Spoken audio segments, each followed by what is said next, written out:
الجيش الملكي في دور مجموعات انتصار مهم جدا على فريق شبيبة القبائل بهدف 0.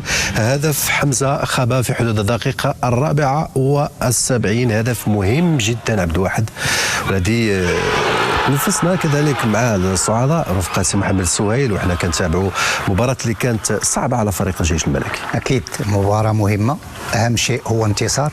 أول شيء هذا الهدف ربما هو هدف يعني جيد بالنسبة للمدرب وبالنسبة للخابة وبالنسبة يعني الترتيب ديال فريق الجيش الملكي. أكيد بأنه كان مهم ومهم بزاف. أما سي محمد، فريق الجيش الملكي دخل هذه المواجهة بخيار واحد فقط وتحقيق الانتصار، وهذا الشيء اللي وقع، لكن المباراة في المجريات ديالها كانت معقدة إلى حين تسجيل الهدف ديال حمزة خابا، والدليل وهو أن المواجهة انتهت بهدف واحد فقط ل0. أول شيء نبارك الفريق الجيش الملكي ولأنصار الجيش الملكي هذا الفوز، لأنه فوز مهم، ونحن نشاهد يعني الهدف ديال خابا. الهدف ديال خابا يساوي الكثير، لأنه نعرف الوضعيه اللي كان عليها فريق الجيش. بدون هذا الهدف كانت الامور ستصبح اقرب نوعا ما للمستحيل. فاللاعب خابا امتعنا بهذا الهدف وحرر كل الجماهير والانصار الفريق.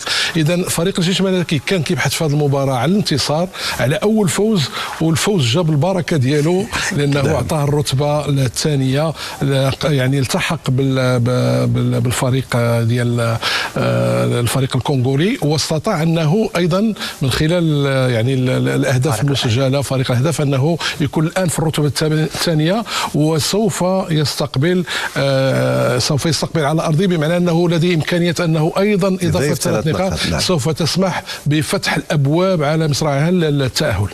نعم عبد الواحد، المباراة اللي كانت مصيرية لفريق الجيش الملكي، لأنه لا قدر الله لو كون حقق التعادل أو الهزيمة خلال اللقاء ديال اليوم كانت الأمور غتكون معقدة جدا بالنسبة لفريق الجيش الملكي في مسار دور المجموعات. لكن الانتصار الآن نعش الأمل ديال فريق الجيش الملكي، خلاه كيحتل المركز الثاني، وبالتالي الأطماع تكبر، الطموحات تكبر، والرهان يكبر كذلك مع الفريق العسكري. أكيد. وقبل هذه المباراة يعني في المباراة ديال الجزائر ربما كنا تنتكلموا على نقطة واحدة ما كانش تخدم المنتخب يعني فريق الجيش الملكي، ولكن بهذا الانتصار ولات هذيك النقطة إيجابية. علاش؟ لأنه هو دابا ولا هو فريق يعني في الصف الثاني.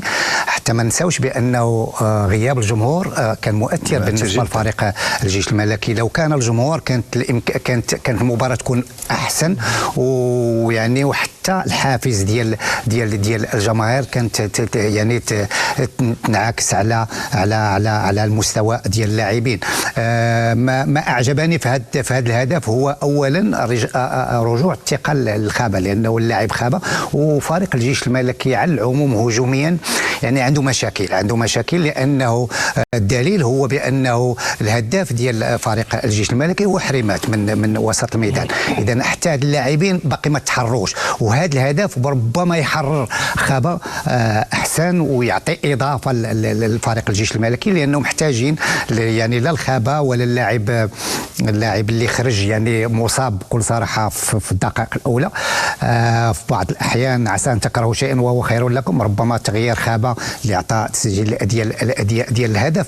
ثانيا كاين بعض اللاعبين اللي بالامكان ديالهم يعني يكونوا احسن ويتحروا، ولكن دائما النتائج مهمه لا بالنسبه للمدرب ولا بالنسبه للاعبين، لانه حتى المدرب كان في دخل في واحد النفق، اكيد بانه بدا الضوء النور تيدخل يعني الفريق.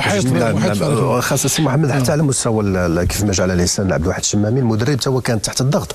ازمه نتائج، فريق الجيش الملكي فريق زعيم، فريق اللي واحد من اعمده كره القدم الوطنيه، الجماهير ديالو تواقه الانجازات خاصه على مستوى الافريقي، عصبه الابطال الافريقيه. الجمهور ينتظر الفريق باش يرجع لمنصه التتويج، وبالتالي كان حتى سانتوس كان تحت الضغط لان ازمه نتائج. اكيد بان اول المغادرين هو المدرب. هذه هي ضريبه تدريب الفرق الكبيره. هذا فريق بتاريخه، كنعرفوا ايضا اول فريق مغربي كيحرز على رابطه الابطال بالتاريخ ديالو. فالسنه الماضيه ايضا كان الخروج للاسف في دور الربع، فالمدرب مطالب انه يعمل يعني اكثر. فلذلك انه نقطتين لاعبين في 3 مباريات بدون ما يكون الاداء جيد، فخلى ان هناك غضب من الجميع، اداره وجمهور. ولذلك الهدف ديال خابا فكما قلت لك انه يعني زاد كما كنقولوا اعطى الاكسجين اضافي للمدرب وايضا حتى اللاعب، لانه خابا كنعرفوا صيام يعني في الدوري ما كيسجلش. سجل هذا ثاني هدف ديالو كيسجل له، تذكر في الدور التمهيدي لما لعبوا مع حوريه كوناكري فكان هو اللي سجل هدف التعادل لما تلعبت المباراه. هذا ثاني هدف، وكتعرف انه ايضا قلوب الهجوم ليس فقط المدربين، حتى قلوب الهجوم كيعيشوا بالاهداف. فلذلك وشاط الراي اخي شمام لما كيقول انه نتمنى ان هذا الهدف يعطيه معنويات، وكنعرفوا اهميه قلب هجوم في اي منظومه، هذاك المترجم ديال الاهداف. فلذلك لانه يسجل هذا الهدف بهذه القيمه فممكن انه نشوفوا خابا بالامكانيات الحقيقيه ديالو. وكذلك جماليه الهدف غادي نطلب من الزميل ديالنا المخرج سعيد احفور عطينا كيفاش جا الهدف. كارنيرو تسديده او لا تمريره جميله جدا، كيفاش تم بناء العمليه، وبالتالي كان هدف مخدوم بطريقه جيده وحنا كنتابعوا. مشكور زميل سعيد احفور كيعطينا اعاده لهذا الهدف بطريقه جميله جدا مدروسه، وبالتالي حتى التنويع ديال دوس سانتوس لانه اعتمد بشكل كبير على الجانب الايمن، ملي ركز على الجانب الايسر جاب الهدف. تظن بانه سانتوس على العموم ربما حيت دائما وقبيله انا تنتكلم انا وسهيل النتائج هي المحامي ديال المدرب، اما أن تعصف بك إلى السجن أو تخرجك من بالبراءة. فتنظن بأنه يعني النتائج كانت هي اللي تضر بفريق الجيش الملكي وبالمدرب، ولكن المدرب عنده إمكانيات، عنده بالخصوص يعني في الفعالية، لأن الفعالية كانت هي اللي تتنقص فريق الجيش الملكي، ودائما كاين هناك حلول. غارنيرو لاعب اللي بان في الجيش الملكي بكل صراحة وبدا يتألق، عنده إمكانيات كبيرة، تسجل أهداف، تعطي زياده عدديه في الهجوم، ايضا لاسيست اللي اروع يعني، وحتى يعني الخابه يعني التموقع ديالو في المكان المناسب اعطاه باش يسجل الهدف. اكيد بانه هذا الهدف بالجماليه ديالو وايضا بالقيمه ديالو فتيعد يعني من بين احسن الاهداف بالنسبه لفريق الجيش الملكي هذا الموسم. وتزيد لها ايضا ما تنساش ايضا انه رضا سليم راه داخل من بعد التغيير ديالو، وكنعرفوا راه هو اللي محتاج الى معنويات اكثر كخامه كامكانيات. كنعرفوا انه مازال يبحث عن نفسه، فمجرد الدخول ديالو فهو اللي عمل هذيك الوانتو مع كارنيرو، فهو ايضا داخل في اللعبه. انما تحسب ايضا الخابه، صحيح التمريرات ديال كارنيرو اللي تطور بواحد الشكل رهيب في الفتره الاخيره، انما حتى الذكاء والتعامل الرائع ديال خابه، كيفاش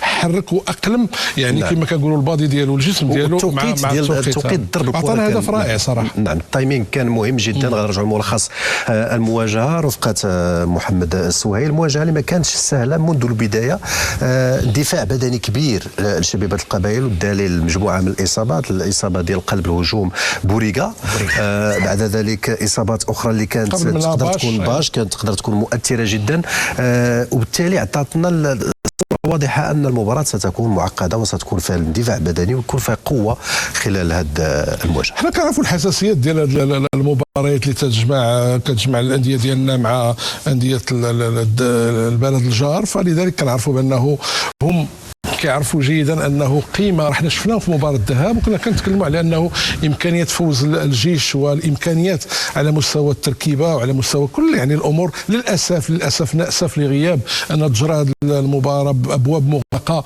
وكنعرفوا القيمه ديال الجمهور الجيش كقوه ضاغطه على الخصم. فالفريق الجيش الملكي في هذه المباراه فالصراحه انا تفاجات لانه كنعرفوا ما بين المباراه اللي تلعبت قبل اسبوع كان هناك تقريبا 4 ديال التغييرات، قد نتفهم تغييرين لانه عوده التقناوتي وايضا الغياب ديال ميندي، لكن غياب ميندي حسيت بانه غير اشياء كثيره في الدفاع.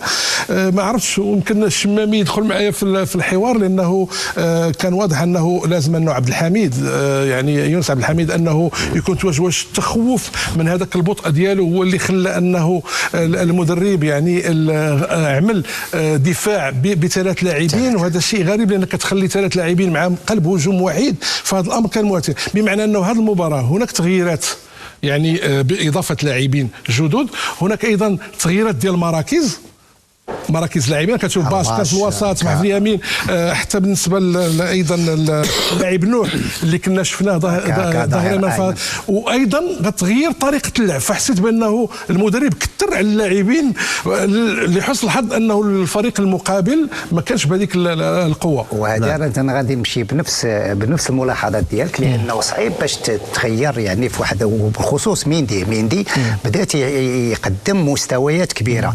ما عرفتش انا كيفاش علاش كان الغياب ديالو، تراكم الادارات عنده نظارات، غياب اللاعب يعني حيد خابا ولعب بوريغا. فتنظن بانه التغييرات فحلي ايضا في الاحتياط، في الاحتياط، ولكن ما يحسب المدرب في الاخر المباراه بانه ينتصر. لما ينتصر تيكون على صواب. انتصار تيخليك تنسى جميع الامور، التغييرات التكتيكيه والامور اللي قام بها المدرب. لانه الانتصار هو اللي ربما غيعطيه الاحقيه. غير نرجع بحال اللي قال يعني سهيل، وبالخصوص على يعني اللاعبين اللي رجوع اللاعبين اللي مشاو كنجوم ورجعوا يعني باش يقلبوا على ذاتهم، اللي هو سليم لاعب اللي عنده امكانيات كبيره، وهذا هو علاش تعاقد معاه وداروا معاه هذاك البري باش يجي يعاون الفريق. ولكن مازال يعني سليم اللاعب اللي خرج من فريق الجيش الملكي، ماشي هو سليم اللي دخل يعني من بعد يعني المجيء ديالو من الاهلي. فتنظن بانه لو يعني سليم يلقى ذاته، وكما قال سهيل يعني كان هو داخل في الهدف، لانه هو اللي دار لين دو مع غارنيرو، عنده امكانيات. وحنا تنعرفوا لا في تسديد ضربات الاخطاء، لاعب عنده امكانيات كبيره، يعني يقدر حتى هو لو كان في لا فورم ديالو يعني ولا مورالمون ولا يعني فيزيكمون، انا بالنسبه لي يقدر يعطي اضافه للفريق الجيش. انتصار